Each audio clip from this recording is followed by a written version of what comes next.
are Team Team Stranger A. My name is Gao. My name is Sophia. My name is David. I'm Kirsten Chen. I'm Yuxiang. Hello everyone, this is Team Street A. For our final presentation, we're going to talk about how climate change affects Russia. There is a lot of vulnerability in Russia. There has been increase in heavy rains, from increase in number of days with more than 10 millimeter rain, which led to 50% to 70% increase in surface runoff. Because the wealthy people receive greater privileges and benefits than the poor or near poor people are more vulnerable because of their high dependence on natural resources and limited capacity to cope with extreme climate. Due to Russia's increase in mild winter, the number of insect population increased, which led to rapid pest infestation into new territories, affecting the growth of crops. An escalation of damage caused by floods and heat waves will cause a major loss in agricultural products. An increase in duration of the period of mudflow will cause road damage, leading to more expenses. All of these are examples of vulnerabilities in Russia. Opportunities. Because of climate change, the reduction of Russia's heating season will allow reducing fuel expense and saving 5% to 10% of fuel by 2025. People will develop guidance on poverty and social impact analysis in the context of climate change, and they will develop a policy to lower the carbon growth rate. Because Russia was the fifth emitter of carbon dioxide in the world, Russia committed to the Kyoto Protocol that it will limit its greenhouse gas emission to its 1990 emission levels. Increase in precipitation and thawing of ice will lead to an increase in river flow, benefiting hydropower engineering. This generates more electricity and will benefit the aluminum industry mainly because they are built near hydroelectric power stations. Industrial Revolution in Russia. Before revolution, in the 19th century, Russia was a long way behind the leading industrial nation. Because the agricultural technique used in the mid-19th century had not changed since the medieval period. Sergei Wet, Minister for Finance, was introduced new economic policies for expanding Russia's heavy industry. In 1891, the construction of Trans-Siberian Way provided most of the momentum for the Industrial Revolution in Russia. It was a huge railway line that connects the western Russia with Siberia. This enhanced the transportation system in Russia. Therefore, Russia could start beginning to import and export goods such as iron, coal, oil, steel, or textiles. With policy were successful and helped Russia catch up to Western European powers, but they also created an industrial working class prone to grievance and revolutionary ideas. In present day of Russia, since the collapse of the Soviet Union in 1991, Russia gradually changed from globally isolated central planned economy to more market-based and globally integrated economy. Russian government started build up the country's highest technology sector since 2007. In 2011, Russia became the world's leading oil producer and became the second largest producer of natural gas and coal reserves. Russia is also a top exporter of metals such as steel and primarily aluminum. The economy had averaged 7% growth in the decades followed 1998. During 2011 and 2012, high oil prices fueled Russian growth and helped reduce the budget deficit inherited 2008 to 2009. In 2012, Russia joined the World Trade Organization. Fossil fuel burning in Russia. Russia's economy strongly depends on exporting oil and natural gas, accounting for 52% of federal budget revenues and over 70% of total exports in 2012. This causes Russia to be the fourth and highest carbon emissions after India, United States, and China, being the world's largest emitter. 2008 to 2009 was when Russia hit a recession that caused emissions to drop significantly, but climbs back up when the recession ended. Because their economy is heavily affected by its energy exports, their emissions will remain near the top. However, they set a limit to the amount of flaring of the natural gas produced in association to oil to just 5% in 2012 and is expected to be met by 2015. This led to a 0.9% decrease in emissions in 2012. Russia's recent emissions recording was 2010 emitting approximately 475,000 metric tons of carbon from fossil fuels. On the right, you can see the emissions rating of the world. China leads top, then United States, following India, Russia, and Japan. As you can see on the graph on the left, between 2008 and 2010 was a major reduction in emissions, which is also when Russia had its recession. On the chart on the right, you can see the top three energy consumptions of Russia, which are natural gas, petroleum, and coal. Let's talk about the deforestation and forest degradation. From the chart on the left-hand side, we can see from year 2000 and 2012, Russia is the most forest-loose country. Approximately 20,000 square kilometers per year. The reason of this situation is including the clearing of land for agriculture and logging. Also for the foreign investment, which includes exportation of wood products and exports stimulates logging. And the illegal logging is also the causes. It's estimated to exceed 20 to 30% of the annual legal logging quota, 50 to 70% of total Russia timber export. Illegal activity including poaching, illegal cutting, and forest land conservation is also the reason. Through the history of Russia, the Soviet period is quite critical. Under communism, central planning led to specific areas to cut and how much to cut, which caused damaged land and water resources in the areas like Kuznatic Basin and the lower Volga River. The nuclear waste is also another reason for forest loss. There is some damage in the nuclear stuff, and 3 major incidents happened in that period. Deforestation is the permanent destruction of forests in order to make the land available for other uses. Deforestation is typically done to make more land available for housing and urbanization, timber, large-scale cash crops such as soil and plum oil, and cattle ranching. Deforestation and forest degradation has a lot of negative impact in Russia. For example, it can cause loss of species, increase the carbon emission, and also do some bad things about our life quality. Forest regeneration in Russia.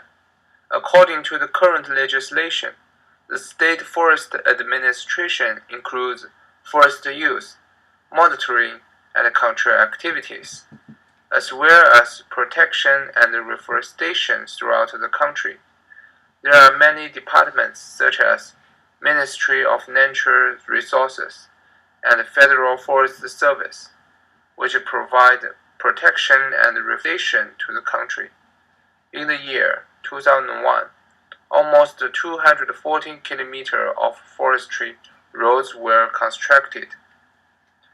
The increase in active forest management measures will ensure sustainable forest management in Russia. However, the balance between forest harvesting and regeneration cannot be reached immediately due to the absence of appropriate industrial processing. Russian Federation involvement. Russia joined the Climate Change Convention on June 13, 1992, and signed for the Kyoto Protocol on March 11, 1999. Russian involvement for the national communication of the Russian Federation, recession led to a drop in emissions in 1996. below the 1990s level. Transitions to a market economy lead to a drop in the industrial activities. Also attempting to fulfill Annex 1 party commitments to submit the GHG inventors for recent years follow IPCC reporting guidelines and the secondary breakdown adopted by other Annex 1 parties. Joint implementation in Russia. Russia has submitted its registration for first joint implementation emission reduction project in August 30, 2010.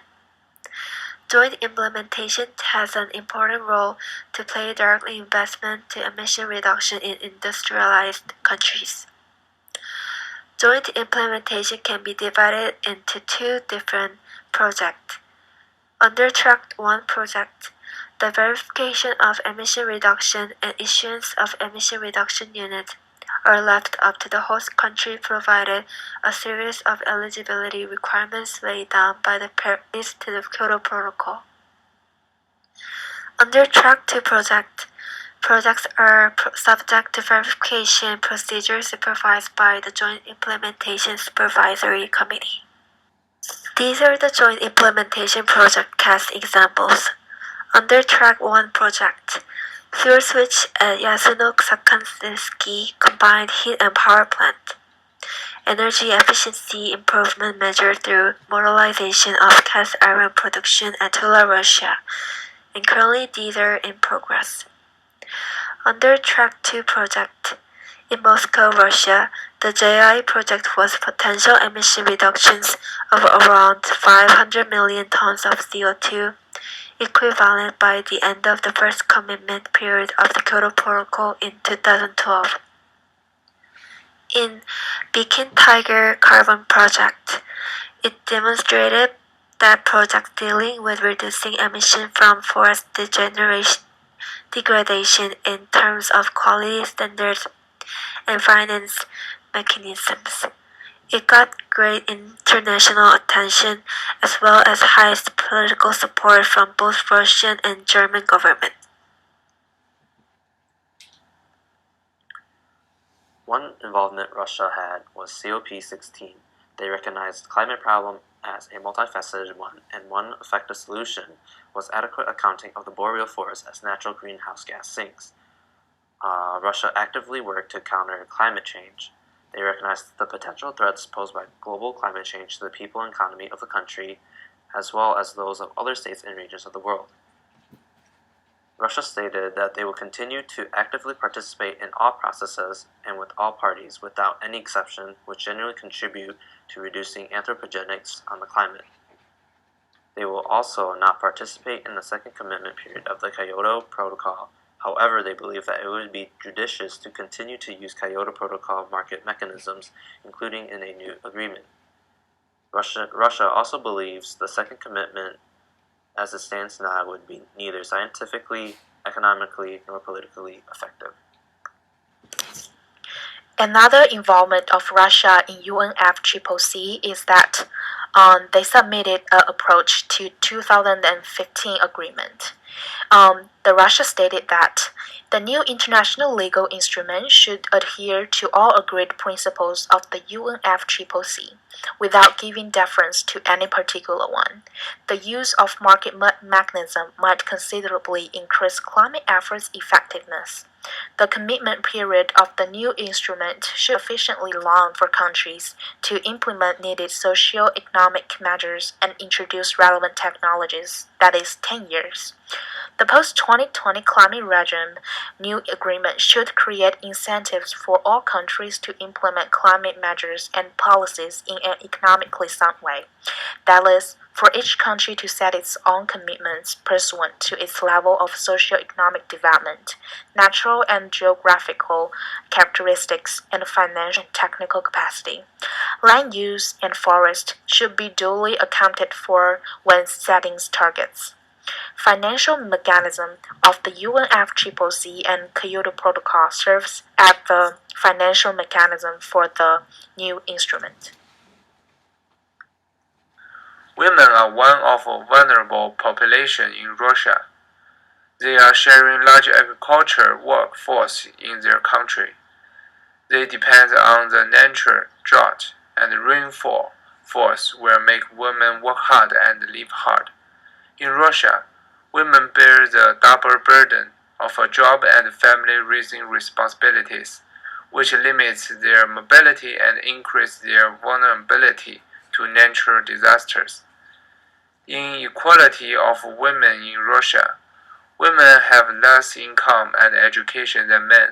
They cannot get enough knowledge about climate change and have not enough money to protect themselves. For indigenous people, the indigenous peoples of the Russian North have depended on traditional hunting, fishing, and gathering for thousands of years. Natural disasters such as drought and flood have negative impacts on people's lives and habits. Many indigenous groups have practiced nomadic reindeer breeding. Climate change interferes with natural cycle of reindeer herding and cause decreasing number of reindeer. Significant climate change is also become evident, as is the destructive impact of industry. The biggest sources of pollution are the oil and gas industries, as well as mineral extraction, which polluted indigenous living areas. For indigenous population, we choose the far north and the east area. Through the global warming of Arctic, this area experiences environmental changes. These including loss of sea ice, reduced snow level, and permafrost. This leads to migration of animals, death of some fish species, and disease. This affects their subsistence life. How the people in the north and the east area adapt to these challenges. The government helps the indigenous population to resort to the exploitation of the existing natural resources and also helps them to develop local tourism. Their nomadic life has enabled them to survive. In addition, they are allowed to participate in design measures that affect their life by government. Recommendation for Russia: reforestation. Russia should limit the amount of trees to be cut by detailed plan annually and have some business to recycle the paper product for government subsidy. They also should spread awareness of climate change among students and help them to plant trees as a field trip. Carbon dioxide reduction. The Russian government should increase its tax on people that own cars and also encourages and develop the public transportation. In the industries, newer green technology should replace some high pollution ones and also limit oil production to prevent overproduction. Cost social benefit analysis. Cost benefit. By following the protocol, people can get some rewards money. Higher tax on owning car will decrease the amount of purchasers and will decrease the use of oil. Rewarding companies, a government subsidy for recycling paper will benefit companies to save tax money, and companies will save money on the paper supplies. Social benefit. Through early education, students can be aware of the seriousness of climate change problems at an earlier age. Following the government policy that limits car usage on certain days per week will let people have less traffic jam. By planting along the highways, it will reduce the emission from automobiles so that people can get more fresh air. Negative consequences may occur. Limiting cutting trees and oil's usage can decrease Russia's economy. In the game of TEG, the problem was how to regulate production to limit emissions to still maximize production. The recommendations we gave to Russia would achieve this.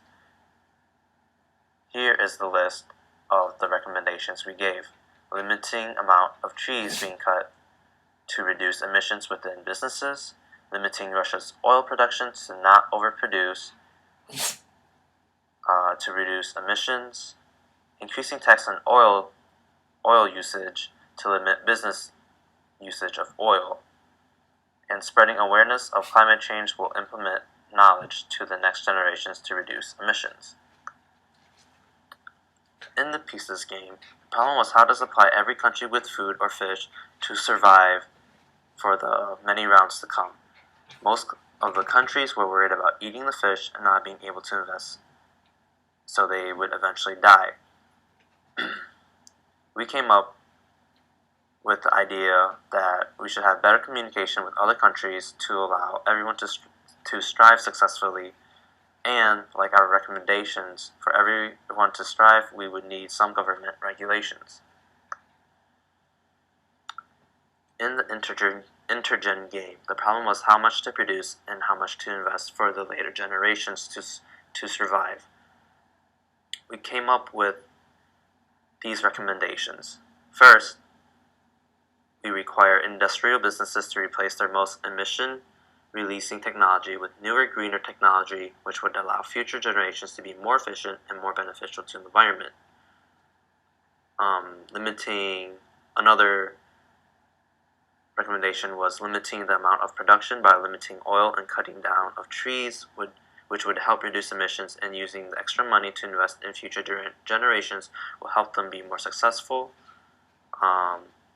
This will limit overproduction and regulate investments to aid in future generations. Also, it would aid in developing countries by slowing our consumption of resources to let developing countries to catch up and think of more efficient methods. Some justice was recommended for the reforestation. Reforestation in the urban area can help to absorb greenhouse gas, carbon dioxide. Separating awareness of climate change in schools, which can educate the next generation to protect the environment. The tax policy, increasing the tax to people who own cars. Rich people who own cars consume more fuel and generate more carbon dioxide. People who produce more pollutants should pay more tax to the government, and the tax can be used as a fund to protect the environment. The recommendation of vulnerable groups. First, for women, we all know they are sharing large agriculture workforce in Russia. Many of them have to take care family and work at the same time, and the inequality between women and men are reasons cause women become vulnerable to climate change. So the recommendation for women is increasing women's caste, which makes them have more education about climate change and incomes. Hence, women can have more abilities to protect themselves and their families. For indigenous people, many indigenous people live some places which are polluted or destroyed by climate change, and they depend on hunting, fishing, and gathering. The natural disasters makes their lives become harder and harder. The first recommendation is protection of living environment of indigenous people by reduce of CO2 emission and limiting pollution. Second is using policies to help indigenous people mitigate and adapt climate change, such as developing technologies which can help use to get food and hunt effectively. For north and east of Russia, because of climate change, many people in those areas are experiencing loss of sea ice, reduce of snow level, and permafrost. Their lives become hard because of those reasons, and they meet dearth of food and many diseases. The recommendation first is using funds to help people who live in north and east of Russia improve their life qualities and relieve damage which brought by climate change. Second is decreasing pollution and carbon dioxide emission, which can relieve global warming in those areas. This is our citation, and thank you for listening.